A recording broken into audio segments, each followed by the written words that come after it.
I'm Andre The Beast, and welcome to the Andre The Beast Show. Today, we have another exciting segment. We have Arthur.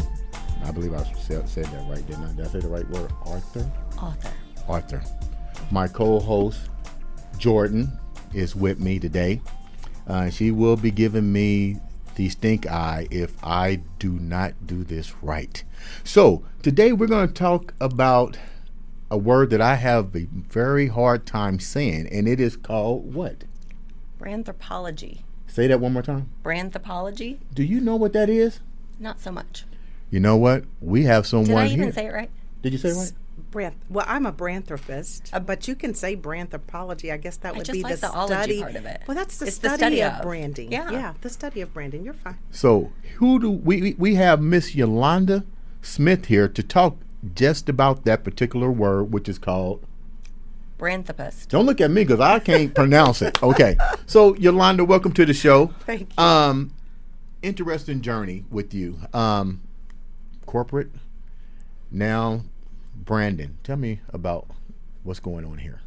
Absolutely. So I would say that I am a branding pro. I actually look at myself as a person that gives, from a branthropist side, the gift of authenticity so that people can actually live a life of joy and success. And we do that by helping them articulate their value, stand out, and live their life as they are and not as what others may want them to be.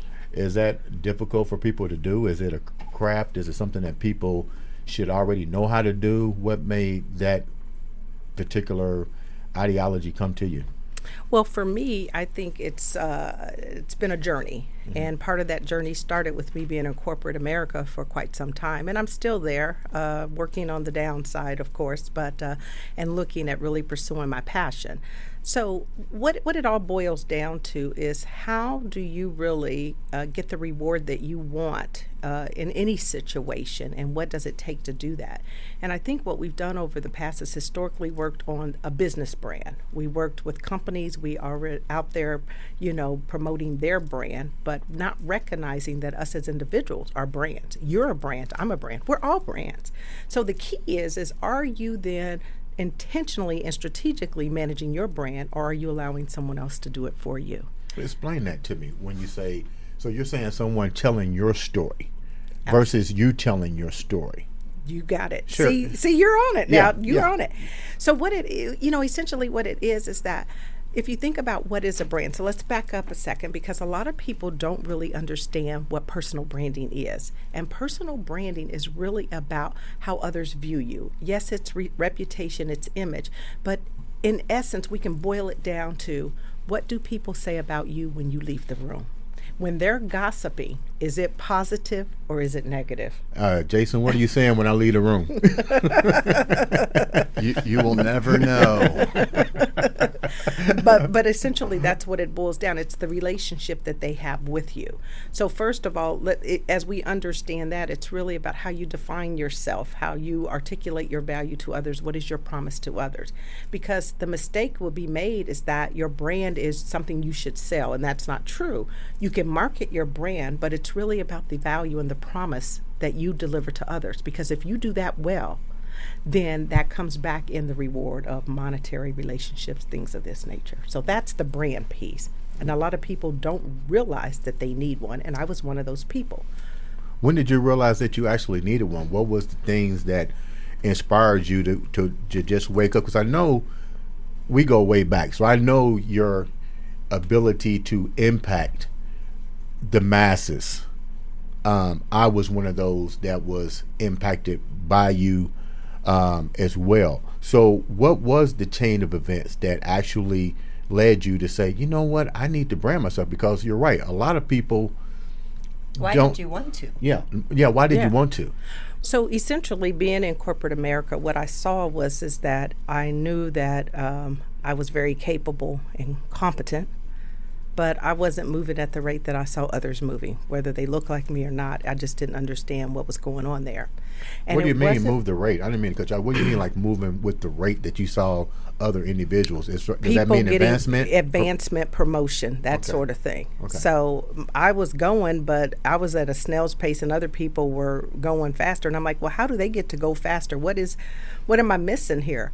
And it wasn't until I was mid-career. So what I realized is that I didn't have a brand for one, but I also didn't have mentors, coaches, sponsors. And those are the three biggies that are important, particularly in corporate America. What were they again? Coaches, mentors, and sponsors. Okay. So those are people that can guide you, offer guidance. A sponsor is a person that will talk about you when you're not in the room. So when they're talking about talent and really, who's in line to get the next promotion and things like this, if you have nobody in there mentioning your name, then you're not there. Companies have what they call high potential, we call them hypo list. What does that mean? 'Cause That's you threw me. That's a list of individuals they've identified that they feel like can advance through the corporation in leadership roles. Oh, I'm on that list. So if you're not on that list, I'm on that list. well, you would think you were on the list. But all I'm corporate thinking, America does why was I not on the list, right? Okay. But it's those things. So if you're not a corporate recruit, and those are people that have been identified that they want to invest in, may send them to get their MBA and pay for it and do these sorts of things. If you are not in those circles per se, then you're left on the outside trying to figure out how to do it organically. Okay. Because you're not being told this is what I want you to do. So what I realized is that there's a handful of those people and a ton of people out there that are perfectly capable, smart, intelligent people who desire to move their career and just have no idea what they're supposed to be doing. Is this part of what we call playing the game syndrome? I mean, part I of the think game. I think that's a piece of it. So, but if you're not a part of that inner circle, certainly, then you've got to do some things. It's almost like not having a seat at the table. You better pull up your chair. Mm-hmm. That's what you have to do. And so the things that I teach as a branding coach and as a speaker and masterclass facilitator are, what do you need to be doing to make sure that you can get a seat at the table? And a lot of that goes around to really creating that brand so that you can stand out. If people can't recognize you for the expertise that you bring, what's your superpower? That's the thing that you do better than anybody else. If I were to give you an award, what would that award be for, right? Those are the things that you do well, but if you don't tell anybody about them, guess what? They never know. They never know. So what did you recognize is your brand? So for me, I mean, the passion is in teaching and educating and helping others to achieve their best. So that becomes my brand. I'm that person that likes to inspire and empower people. And so once I discovered that and I realized what I didn't have, I said, I don't want others to have that learning curve. So I'm going to tell you what you need so you can get in action and make sure that you're in position to be as competitive as anyone else. So that's the work that I'm passionate that. about. How does this transition into everyday life? I know there's the branding maybe for corporate to seek, I guess, in the corporate world, and does the same thing transition into the regular world? Is there a difference in between the branding? No. Your personal brand is your personal brand, whether it's personal or professional. Okay. And that's the thing that people do sometimes mistake. And if you mistake that, the challenge is you're going to confuse people. Okay. And what I can tell you about confused people is that they don't buy, period. Nothing. Really? Nothing. So that's the challenge. So when you think about personally, you think about professionally, that's where it says bring your authentic self into what you do. You know, you got to come all in. And that doesn't mean every behavior or attitude, because we can be laxed and loose at home, and that's okay. Some things need to stay at home, right? Like I tell most people, there's the 3 sides to us. There's a side we bring to work, there's the side we allow our families and friends to see, and then there's that dark side we don't want anybody to see. You know, but the point is that when you really start to cultivate and create your brand, it should be very seamless into your personal life. Because here's the story. If people feel like they know you, if people connect with you and feel like you fit, those are the people that will promote you, nominate you, sponsor you, marry you, loan you money. So it's all about the connection. It's all about the relationship. So even when you think about, a corporate setting, in a corporate setting, what you want to do is you want to build that network in those relationships. Because if you're not having a conversation about a job before that job is posted, it's highly likely you're not in contention for that job. Okay. So see, all this takes place behind the scenes before you ever get to the real formal standardized process of things.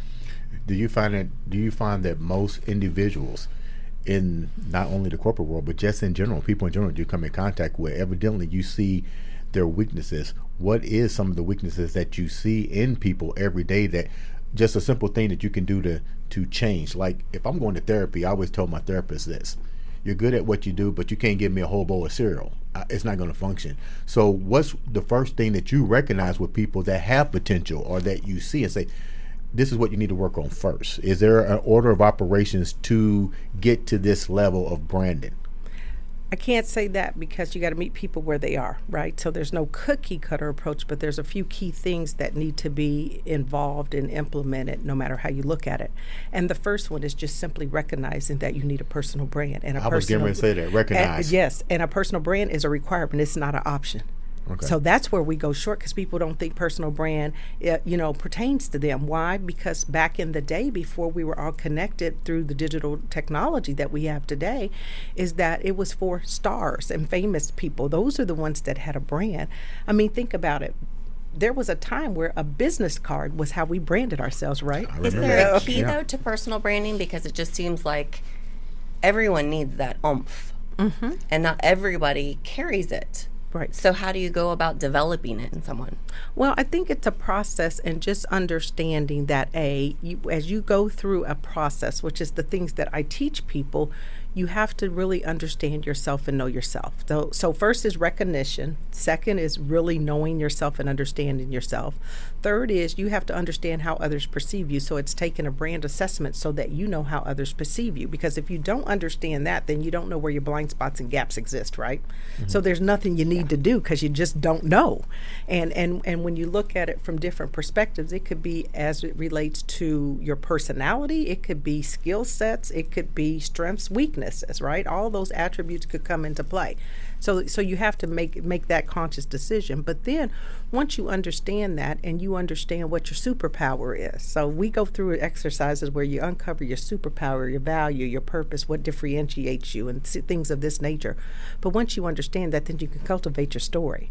And you start to create a brand statement, if you will. And that statement should speak to what you do well, your value to others, who you serve, and then how you do it uniquely.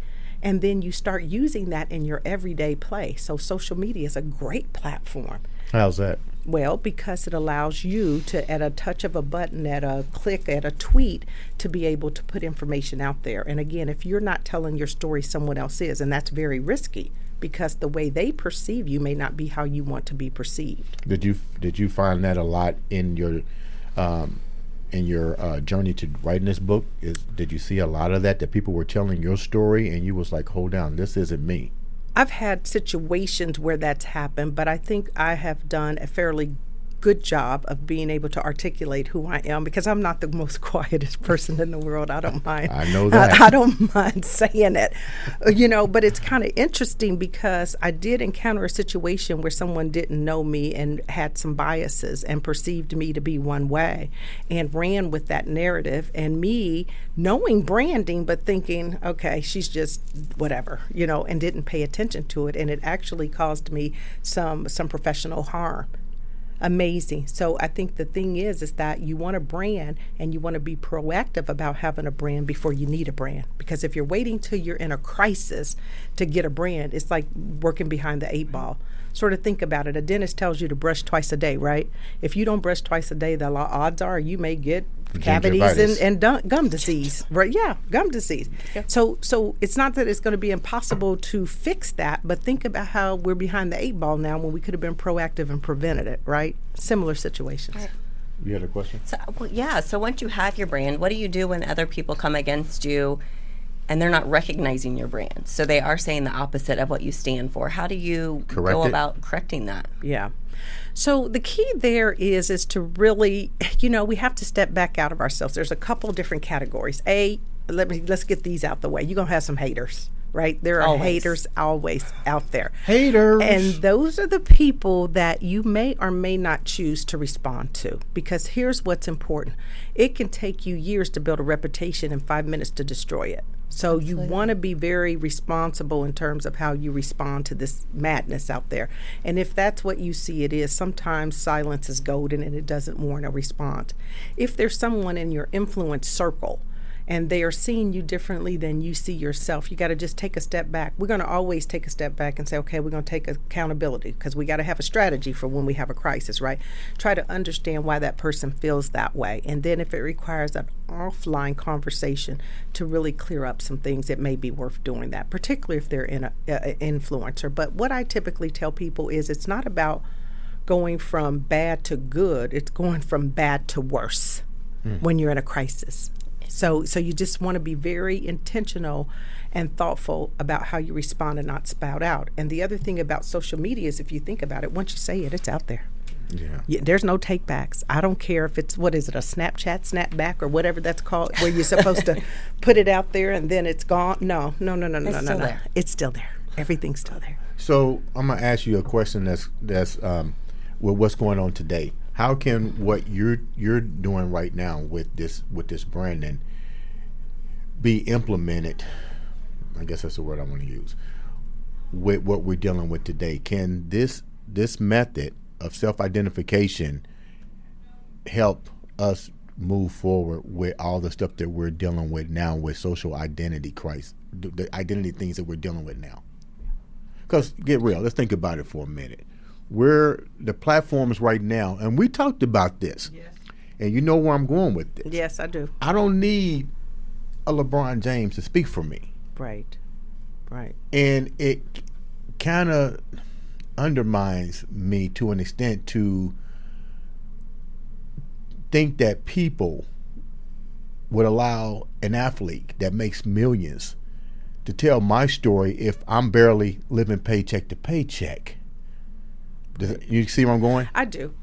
Take it over. Okay, I got to. Okay, we're gonna go twofold for one. One is, in this environment, people can really be feeling isolated and fearful, right? Right. I mean, it's done that. That's part of the COVID piece of things, and so it's very important that you have visibility to your brand, so that you're not getting lost in the shadows. You're not feeling that isolation, which can result in depression and things of that. You have to stay connected. That's the number one priority, is somehow figure out ways to keep yourself connected and make sure that your boss or your employees know that you're there. So we need to show up. And I tell a lot of people, showing up means open up that Zoom, let people see your face, know you're there. We got to engage whichever way we can engage, because we're working from home. As far as the racial tensions that are existing today, that brings on a whole different dynamic, right? Because I think for me, having the experience of somebody coming in not knowing me and then having biases against me and deciding for me who I should be or who I should not be was very difficult, because I was on a very good trajectory at that point once I had discovered my plan to be successful. And so in corporate America alone, this is not an anomaly. This has been existing. We've been dealing with this from a racial standpoint. There is not equality. It should be, but for whatever reason, we exercise the privilege that's there, and other people get the opportunities when we don't. It's just a fact. And she came up against me not knowing me, but not knowing that I was a person that had a voice, and I wasn't letting this just go. So when you think about it from an athlete standpoint, I think we have a couple schools of thought, because, we don't necessarily always agree, Andre. I know. I think the athlete has the platform where a lot of us don't have the platform to speak for ourselves. I don't know if today they have the same experience, that we have when we are in a lower socioeconomic class, when there's social determinants that determine what we can have access to and don't have access to. And then there's a whole nother paradigm to this in terms of, if you think about the years of oppression and the years that people have been made to feel this way. So I'm going to share something with you, if you allow me to do this. So I wrote an email to some people at work, and what I wanted them to understand is that I appreciate the empathy, but you would never know what it feels like when you don't walk in our shoes, right? That's difficult when you don't walk in the shoes. But imagine waking up black, but you didn't ask to be black. You just were born black. God made you that way. But for whatever reason, you go through life mad because you're black, because feel like you've been ostracized for just being black. I mean, this is just being born this way, of no fault of your own. I'm not saying that you're out there doing bad things. I mean, we got bad people on both sides of the aisle. Sometimes it's magnified, or sometimes it's a little bit increased on, depending on the situation. But being black. And then you look at other people that have opportunities, but yet you're told that these opportunities are not for you. You don't deserve them. You don't have them. There's no hope. And this is generational. So that's called oppression, and people believe it. If I told you every day that you were ugly every day, you would start to believe you're ugly. Just like if we tell kids they're bad kids every day, you'd start to believe that. Well, it's the same. But it's a race of people that are impacted, and they're typically people in a lower socioeconomic class. So then it becomes survival of the fittest. So people go, well, what about blacks killing blacks? Well, what about it? This is the hurt that the hurt that hate produced. See what I'm saying? So you start to hate yourself. So how can you do well if you hate yourself? And that's the part. I mean, it gets deep. I'm not going there with y'all. No, but this is how it happens. Yeah. And so to have someone at this level to speak for those people, I think it's more. Hopefully, they can take the platform. And they weren't always at that level. And as you know, athletes come from many different places in their life, from a economic standpoint, class standpoint. But I think this really goes for that everyone needs their branding. I mean, especially in the situation that we're in, rebranding for all races needs to happen. Oh, absolutely. It's certainly, yes. Because there's pros and cons on each side. Absolutely. So I am 110% with you that there's hatred on all sides, all Yes. 1,200 sides. It doesn't matter. Yeah. I mean, hate is hate, and when you think about hate, that's a learned behavior. Absolutely. You weren't born you to weren't born hate. hating Yeah, anything. Yeah. I think I was born hating broccoli. But that's about it. You haven't got that acquired taste No, yet. not It's coming. It's every coming. 7 years I hear it changes, but Yeah. it's just still not there.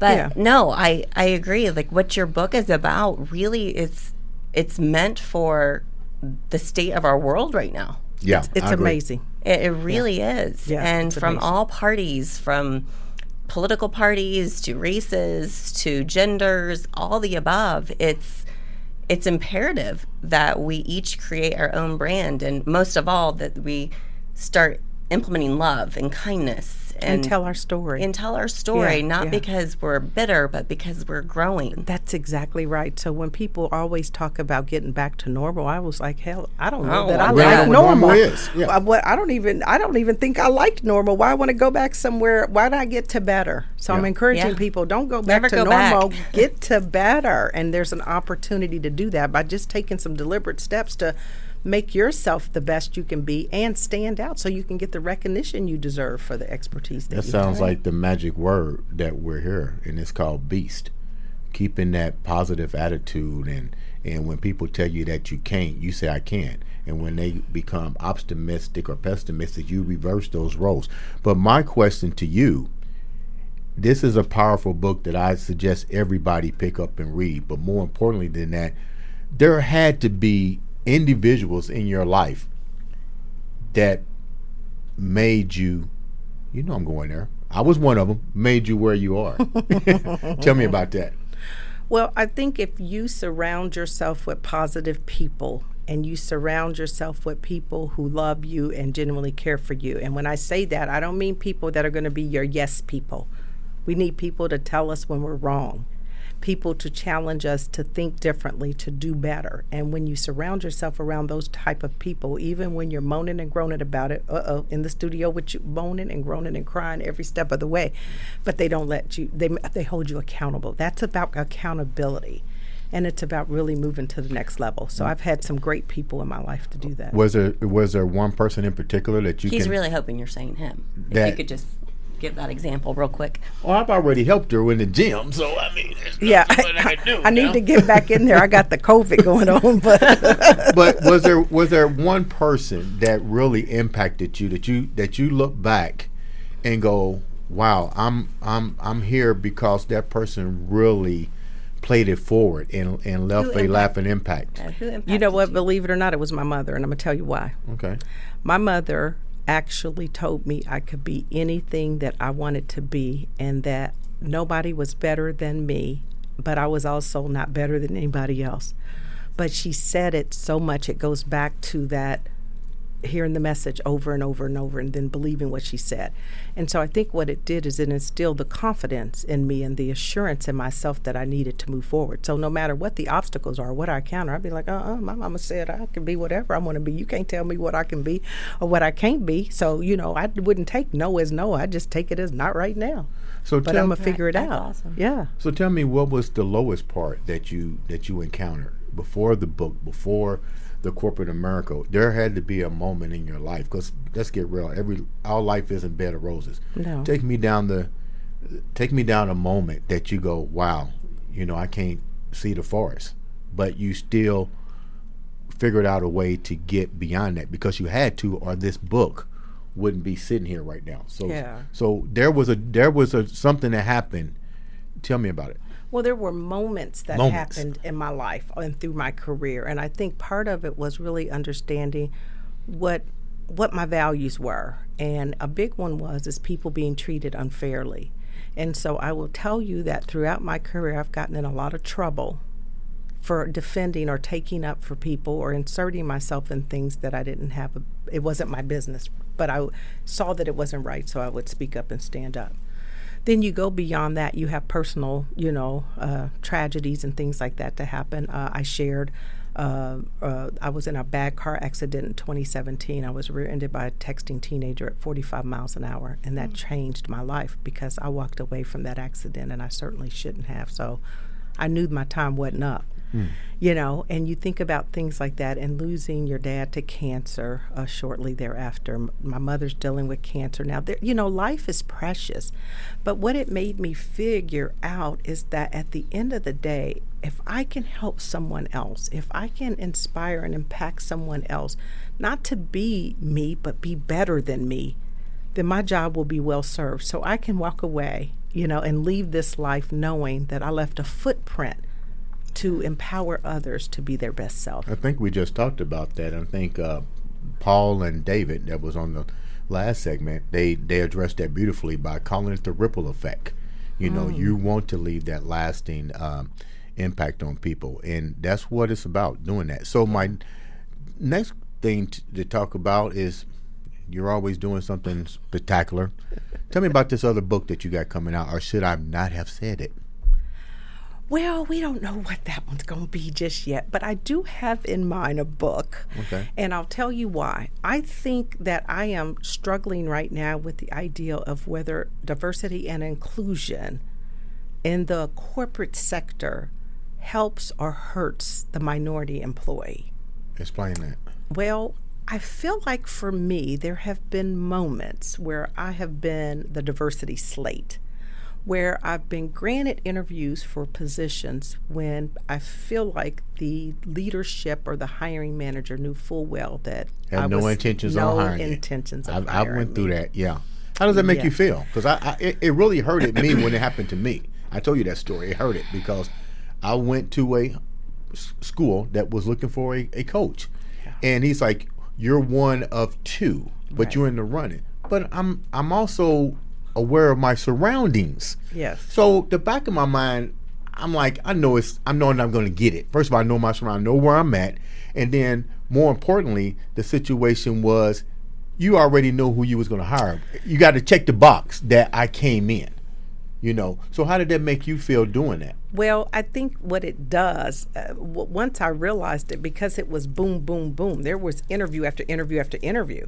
And I know for a fact I was very qualified. And I'm not saying the individuals that got the job were not qualified, but it's amazing to me, out of, 3 or 4 interviews, I couldn't have landed one of those. Right. And so it just kind of made you think, what the heck's going on here? And in some cases, when you're being told you're too innovative in a company that is saying we want innovation, or you check 2 of the 3 boxes, but this other person checks all 3. And it makes you feel like you've been played. That's what it makes you feel like. You've been played. Now, have you been told this, you're overqualified? Not lately, but that's another one that comes up. I mean, there's a plethora of excuses that they use, I'm right? like, what is overqualified? But with all of that happening, I mean, that happens with multiple women. Women. It's huge with women. It's huge, but what does that do to you? What does that make you feel inside? What do you do with that? Because a lot of people, they take it as a hit and they stay. Well, it makes you realize that the world is not fair, for one, and it's the odds of you making it fair are going to be very difficult. I think that's the one piece of it. I think if depending on how strong you are and how confident you are in yourself, it could take a chip at that as well. Think about it. You could take a hit. And I've been in situations where I've been able to sustain and come out on the other side, but where I know for a fact people would have tucked their tails and ran. Because if you just don't know who you are, and that's the whole beauty of branding, you have to know who you are and be confident, and then you don't allow people to tear that down. And then sometimes you have to be willing to say, you know what, time up. I'm done with this. I'm going to do something different. So during the coronavirus, this is what you did. You did something different. I started this journey. I've been doing this for a while, the personal branding as it relates, but then I got super, super serious after I went through those series of interviews and felt like I was deflated. I mean, because you go in hopeful, thinking you have really a shot at this. And then, you deflate me like that when I've been contributed so much and I know what I've done. You know what I mean? It just, sometimes you just say time's up, and then you have to really be thinking, what do I need to be doing? What is my purpose? That's the other thing you discover. What is your purpose? What is bigger than you that you can put an impact on? And this is where I know I can put my footprint, because this is what I know I am good at. So it's really not about it's almost like the last segment we did. It's really not about money. It's really finding out what you're happy doing. Absolutely. As well. Like David walked away from 7 figures. Yeah. Because he wasn't happy. Yeah. And I'm thinking, and I preach that to a lot of my clients. I'm like, why do you go to work and you bitch about your job, but you're making 7 figures? Are you really happy? What is your self-worth? Is your self-worth going to work and getting a check and being miserable and yelling at your wife and kids because you hate to get up in the morning? I'm like, sometimes we sell our souls. I'm going to just tell you. You sell your souls for that almighty dollar, and you think you have to feed your family, and people condition you to believe that this is what you're supposed to be doing. We spend most of our time living our lives based on what other people say we should be doing versus what we feel and know we should be doing. You mentioned earlier, prior to us sitting down here, the 4 C's. Yes. Yeah. I really would like you to talk about those. Yes, the 4 C's of confidence. I mean, it's so important because without the confidence, if you're confident, you can do just about anything. I mean, I'm serious about that. If you believe that you can do it, the odds are you can make it happen. It's about what frequency are you going to operate on. And so essentially there's 4 C's of confidence. The first one obviously is a commitment. You have to make a commitment to something. If you make that commitment, then you can get the courage, which is the second C. That second C is courage. You make that commitment and you get some courage, then you have the capacity, because that means you'll make something happen. You will get into action. And when you get into action and you see a result, then there's the confidence. And what happens is it's called the 4 C's because it sort of goes in a circle, because it's an evolution and it shouldn't stop. So depending on what the task, the activity or whatever you're engaging in or whatever you're going after, you have to have that process in play over and over and over again. I love that. It is so funny that you use that first word, commitment, because when I post on social media, I had to think, what was I going to use as the final closing? And that word came to mind, commitment. I was like, in order for people to achieve anything, you first got to have that commitment. And do you find that in your journey, what are some of the reasons that people don't commit? Is it really lack of self that they have with themselves, that they don't want to commit? Is it that they've been systematically told that they are not allowed to have certain things? Or maybe it's just the will that they feel they do not deserve to have things? I think a combination of all of those, depending on the individual, because you can have people that feel like they don't deserve it. You can have people that think it's going to be too hard and it's not going to make a difference anyway. You can have people that just don't even know what to do. So why commit to something I have no idea what the outcome will look like?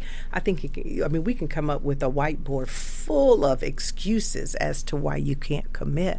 But I always say it to somebody, how important is it to you? Truly, how important is it to you?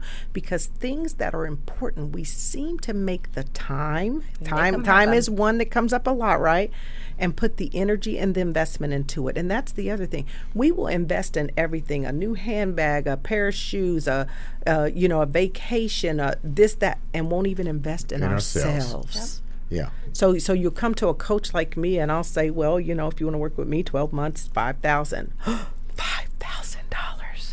But you just spent $3,000 on a handbag, and and that's not going to get you the joy and success you deserve out of life. I mean, and nothing's wrong with that. If that's what you like, that's what you like. But you can't have the handbag and then be miserable with life. We like to take this commercial break and advertise Louis Vuitton. No, Coach. we like them, but not in lieu. But you want your happiness at the end of the day. You want to feel the joy and success you deserve, the freedom. This is what I tell people: you're not buying yourself into something. You buy yourself out of something. So when you're investing in yourself, you're trying to get yourself from that hell to heaven. And people like me have the mechanism that can get you there. But are you willing to commit and invest in yourself? Because I've spent years researching this, taking all that information that's out on the internet and distilling it down so that you don't have to figure out, is this the right one? Is this right? Is this true? Is this not true? Think about the effort and the time and the commitment I put into doing that, so that what I provide you, I know is a proven system that will work and get you there. If you had to change something with everything we're going through right now, racial equality, the coronavirus, decision makers, if you had to offer an advice to the masses out there to make a difference in what we're dealing with right now, outside of branding yourself, what would you tell the masses that you feel would make a difference with everything that we're going through right now? Well, I don't have one thing. I got two. Well, do two. Do three. Wear your damn mask first and foremost, because we're not going to stop it unless we take an active step in that. That's just crazy to me, and I don't get that, But then when you live with people who can be so vulnerable, you take it much more seriously. And I know it's not comfortable, but when you think about it, growth is not comfortable. This is an opportunity for us to grow. The second thing is I think as we look at these racial tensions and things, I've never seen such polarity as I've seen before. I've never seen, white, green, purple, red, brown people all come together and say enough is enough. And to me, that has been so inspiring and gives us great hope. But what I would tell someone that is not of color, and I got something for the color too, but what I would say to someone that is not of color, you can absolutely make a difference. And I think that you'd have no idea the power and the influence in your own voice. That if you see something, say something. Don't just let it happen. Say something. Because that's how we're going to stop incident by incident from this nonsense happening, and just say it's not fair, For our brown brothers and sisters, I think we have to have some accountability, and we need to stand up and say, okay, how do we do our part? Because there's no perfect nobody. You know what I mean? I like people and I judge people for who people are. There's black people I don't like. There's white people I don't like. It's just people I don't like, but it has nothing to do with the color of their skin. But if we can get to a place where we can recognize that everybody has value and we bleed and pee the same, and we're all human, and it's humankind that we're talking about, then we can make some changes. We can get to a separate place. But it's about accountability on our part too, to say stop the madness. We can do better, and let's just try to bring our community together to bring a level of education and awareness and hope where there is none. Because if we start there and just through love, things can happen. I believe that. Sounds great. With that, we're going to wrap it up. Great having Yolanda Smith here with her new book. Make sure Yolanda, how can we get this book? How can our viewers get this book? Yeah. So Reputation to Reward is on Amazon. Okay. Yes, it is. And if you want a signed copy, though, you can go to my website at yolanda-smith.com. Again, that's yolanda-smith.com, and I will personally sign a copy and get it to you. And you're also available for speaking. I know you got to be, because you're here today, so she is available through speaking. Yes. Speaking and coaching. Speaking and coaching. I'm a firm believer in your method. It's definitely beast going forward, playing it positive. Jordan, you got anything you want to add? I'm just really impressed. I'm so excited for you. Really I'm very impressed? excited for you. So let's wrap up today's show. Thank you, Yolanda, for coming on. Thank you for having Tune me. in again for another episode of the Andre the Beast Show. Thanks.